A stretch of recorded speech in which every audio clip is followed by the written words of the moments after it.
Lời nguyền lỗ ban. Quyển 1, chương 2, Vần khí động. Người ngoài tỉnh tới Bắc Bình buôn bán đồ cổ có hai loại, một là tới Lưu Ly xưởng, ở đó anh là vua, các con buôn, chủ hàng đều đạp người nịnh bợ anh, vì sao? Vì anh hoặc là ông chủ bạc vạn dắt lưng, hoặc là khách hàng ôm theo món đồ vô giá, nếu không, anh tuyệt đối không thể bén mảng đến những cửa hàng trên con phố đó. Những cửa hàng ở đây chỉ cần ghề xăng được một món như vậy có thể đủ ăn xài suốt 3 năm. Loại thứ hai là tới chợ ma sáng sớm tinh mơ, từ khi trời còn chưa rạng, tay xách chiếc đèn lồng, người bán người mua đều lờ nhờ không rõ mặt, chỉ nhìn thấy những ngón tay cụp xuề. Mặt cả hàng hóa tại chợ ma đa phần là hàng nhái hoặc là hàng giả cổ. Đừng có để ý đến các con buôn ở đây, bọn chúng đều ranh như khỉ, nghe chúng khu môi múa mép chỉ tổ mất cả chì lẫn chài. Cũng có một số món là hàng thật, song nguồn gốc bất chính nên khó mà tiêu thụ, loại này cũng chớ có dính vào thì đừng hòng tuồn đi đâu được, không chừng lại rước họa vào thân. Họa hoàng lắm mới gặp được vài gã vô dụng lấy trộm đồ của tổ tiên đi bán giật chút tiền nóng để hút thuốc chơi gái, như vậy coi như gặp vận hên, lấy hàng trả tiền xong hãy lập tức chuồn ngay. Ở chợ ma đừng mong một ngày gặp may 2 lần, nếu còn luẩn quẩn ở đấy, không chừng món hời vừa kiếm được lại không cánh mà bay mất. Lỗ Nhất Khí tay xách chiếc đèn lồng vung đang đi trong chợ ma. Cậu bước rất chậm, lặng lẽ đi từ đầu tới cuối chợ, không hề liếc mắt tới món hàng nào. Lỗ Nhất Khí là con trai độc nhất trong gia đình ông Lỗ Thịnh Nghĩa, gần 40 tuổi mới sinh được đứa con bảo bối này, quả thực không phải dễ dàng. Vợ ông cũng vì cậu quý tử này mà mất mạng, ông cũng không giữ cậu con bên mình. Khi cậu mới tròn 5 tuổi đã mang gửi tới nhà anh trai Lỗ Thịnh Hiếu ở núi Thiên Giám, tỉnh Hà Bắc. Ông Lỗ Thịnh Hiếu vẫn chưa lập gia đình, sau khi bước sang tuổi trung niên, đột nhiên sùng tín đạo Pháp, dựng một ngôi nhà cỏ bên cạnh đạo quán Thiên Phong trên núi Thiên Giám, suốt ngày cùng đạo trưởng trong quán ngồi bàn kinh luận đạo, lý giải huyền hư. Khi Lỗ Thịnh Nghĩa đưa cậu con đến, đã gửi cho anh trai một bức thư, trong đó viết rằng, yêu chịu ách tuyệt hậu, vốn dĩ không nên sinh ra đứa bé này, vả lại đứa bé rất khác người, bẩm sinh đã có khả năng kỳ lạ, không biết là phúc hay họa, vốn dĩ muốn bỏ đi mà lại không nỡ, có lẽ đạo lực có thể khơi thông dẫn dụ nó chăng? Hy vọng rằng đứa trẻ này về sau có thể dùng tài năng thiên bẩm để kế thừa di mệnh của dòng tộc chúng ta. Nguyên văn là bản Dục Nhất Khí, vốn dĩ muốn bỏ đi cho xong, cậu bé được đặt tên là Nhất Khí cũng vì lẽ này. Lỗ Nhất Khí vừa tới núi Thiên Giám, Lỗ Thịnh Hiếu đã mời các đạo sĩ trong đạo quán Thiên Phong tới xem tướng cho cậu. Các đạo sĩ tinh thông đạo pháp đến ngồi xung quanh Lỗ Nhất Khí suốt 3 canh giờ, họ vận dụng mọi phương pháp xem tướng như xem bát tự, xem tướng tay, tướng mặt, tướng xương, cử chỉ thần thái, song đều không thể đoán ra được tính cách và số phận của cậu, cuối cùng đành phải đưa ra một kết luận, về tính cách của đứa trẻ này không thuộc ngũ hành. Trong hơn 10 năm sau đó, Lỗ Thịnh Hiếu đã không để đứa cháu trai duy nhất của mình có sự khác biệt nào với những đứa trẻ cùng trang lứa. Ông dạy cậu bé đọc sách viết chữ, nhận thức phải trái đúng sai, lại thường xuyên dẫn cậu đến đạo quán nghe đạo giảng kinh, theo các đạo trưởng học chút quẻ tượng dịch lý. Lỗ Thịnh Hiếu là người khoan dung, không quan trọng việc cậu có hiểu hay không, có học được hay không, mọi việc đều lựa theo ý thích của cậu, điều này cũng phù hợp với đạo lý tùy thuận theo tự nhiên của đạo gia. Đến năm 12 tuổi, lại gửi cậu đi học ở trường Tây học tại Bắc Bình, còn bản thân tiếp tục sống những ngày tháng thanh nhàn. Lỗ Nhất Khí sau khi sinh ra chưa được đặt tên chính thức, cái tên của cậu là do bác giặc cho, mang nghĩa bỏ đi một mà thu về trăm. Nhà họ Lỗ có một người chú họ Sa gọi là chú Tư làm nghề buôn bán tại Bắc Bình. Chú Tư mở một cửa hàng nhỏ mua bán đồ cổ. Lỗ Nhất Khí được gửi tới sống nhờ nhà chú, thường ngày đi học, lúc rỗi rãi phụ giúp chú trông coi cửa hàng thấm thấp. Mới đó mà đã 8 năm, Lỗ Nhất Khí chưa từng về nhà, thậm chí cậu còn không biết nhà mình ở đâu, chỉ nhớ rằng lúc 5 tuổi được cha đưa từ một vùng đất vàng mênh mông tới sống cùng với bác. Tuy trong thời gian học ở Bắc Bình, cậu cũng có về nhà bác vài lần, song bác cậu chưa bao giờ kể cho cậu nghe về gia đình, mà cậu cũng không hỏi, không phải vì cậu không tò mò, mà vì đó là bản tính của cậu, biết hay không biết đều thuận theo tự nhiên. Gia đình chú Tư đối xử với cậu rất tốt, thậm chí tốt tới mức khác thường, họ luôn khúm núm, cung kính trước cậu giống như là đầy tớ đối với chủ nhân. Ngoài trừ chú Tư, các thành viên khác trong gia đình đều gọi cậu là cậu cả, cậu cũng không biết vì sao mọi người lại gọi như vậy, song cũng chẳng bao giờ hỏi chú Tư. Tuy là ông chủ Trần Tứ có chút tiếng tăm ở Lưu Ly xưởng, song dường như việc kinh doanh lại không mấy phát đạt, rất ít khách lai vãng tới cửa hàng, thế nhưng cửa hàng của ông lại có rất nhiều món tốt. Đối với Lỗ Nhất Khí, đây quả là một nơi thú vị, có lẽ là do khoảng thời gian sống ở núi Thiên Giám quanh năm chỉ bầu bạn với đèn xanh sách cũ nên đã hình thành trong cậu tính cách khép kín, ngại giao tiếp với mọi người, nhưng lại có hứng thú đặc biệt đối với các loại cổ vật. Ở đây, cậu được tiếp xúc với rất nhiều món đồ cổ có giá trị thực thụ.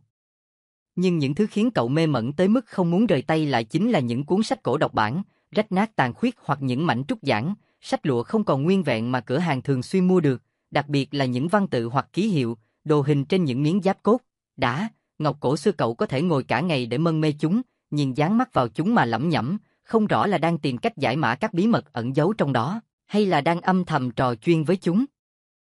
Nếu trong cửa hàng có được vài món hàng tốt thực thụ, thường sẽ được bán đi rất nhanh, kỳ lạ là Lỗ Nhất Khí chưa bao giờ nhìn thấy khách mua cậu cũng chẳng để tâm, có lẽ chú Tư cảm thấy không cần thiết phải cho cậu biết may mắn là những thứ mà cậu thích thú thường đã lưu lại đến 9 phần trong trí não Lỗ Nhất Khí thường xuyên đến chợ ma, không phải là để mua đồ cổ, mà do cậu thích không khí nơi đây, thích tận hưởng niềm vui khám phá.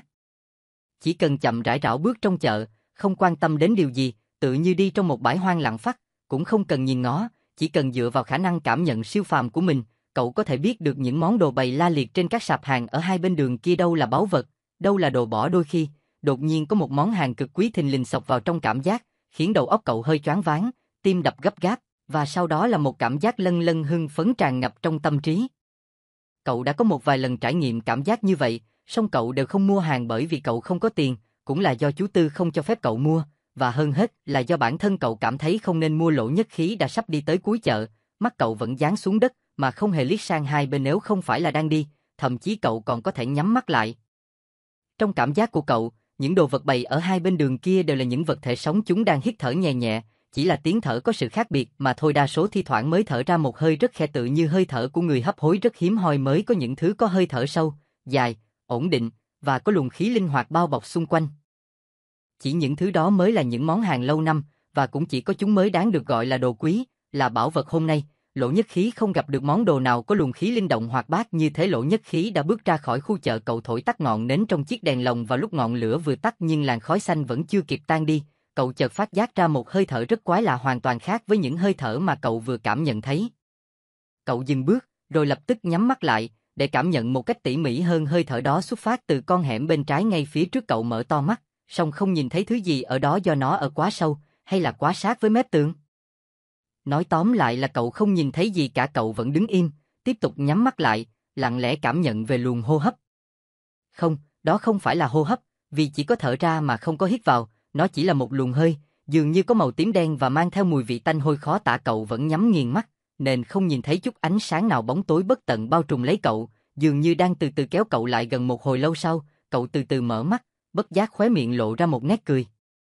Đúng vậy, cậu đang cười, cậu vẫn có thể cười trong khi bóng đêm và mùi tanh hôi dày đặc bao quanh cậu. Sải bước về phía con hẻm, đó là một nụ cười tự chế giễu. Từ nhỏ cậu đã từng trải qua một số cảm giác kỳ lạ giống như lúc này, song lại luôn bị người lớn gạt phăng đi. Ngay cả những cảm giác khi đi trong chợ ma cũng chỉ có mình cậu biết, cậu chưa bao giờ hé lộ với ai. Hơn nữa, cậu chưa từng hoài nghi về những kiến thức mình đã học được từ trường Tây trong mấy năm qua, đó là những kiến thức hoàn toàn trái ngược với những cảm giác kiểu này của cậu. Cậu không biết ở đó có thứ gì, song cậu chắc chắn đó là một thứ mà cậu không thể ngờ tới. Trong ký ức của cậu có quá nhiều cảm giác khác xa với tình hình thực tế.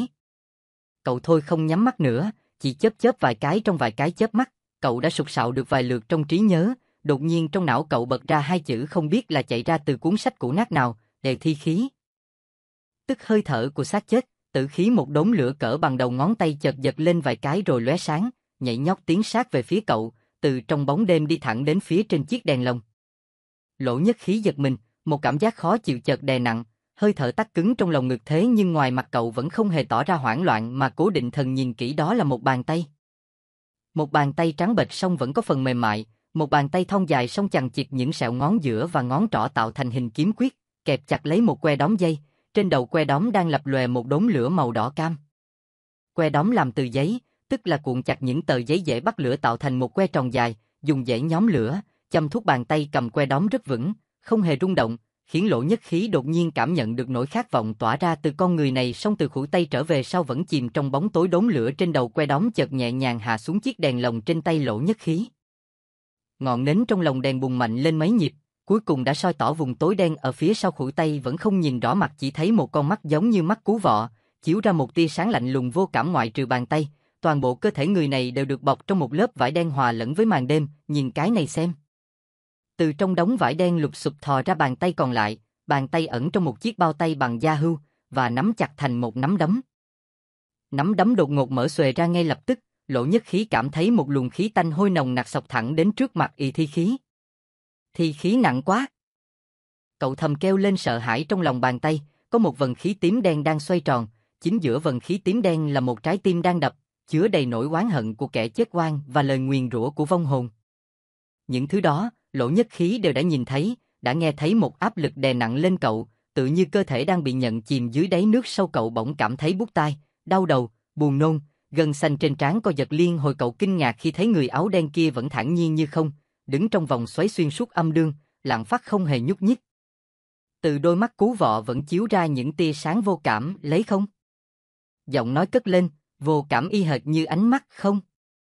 Lỗ Nhất Khí trả lời khẽ, song dứt khoát, tại sao? Giọng nói vẫn đều đều, tôi không biết.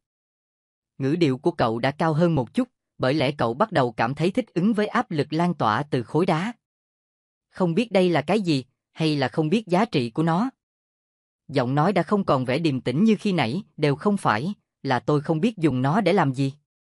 Cậu đã thấy trấn tĩnh hơn, cậu chắc chứ? Trong ba chữ này dường như ẩn chứa chút tiếc nuối, không chắc, có nhiều chuyện phải đến lúc chết mới có thể chắc chắn được.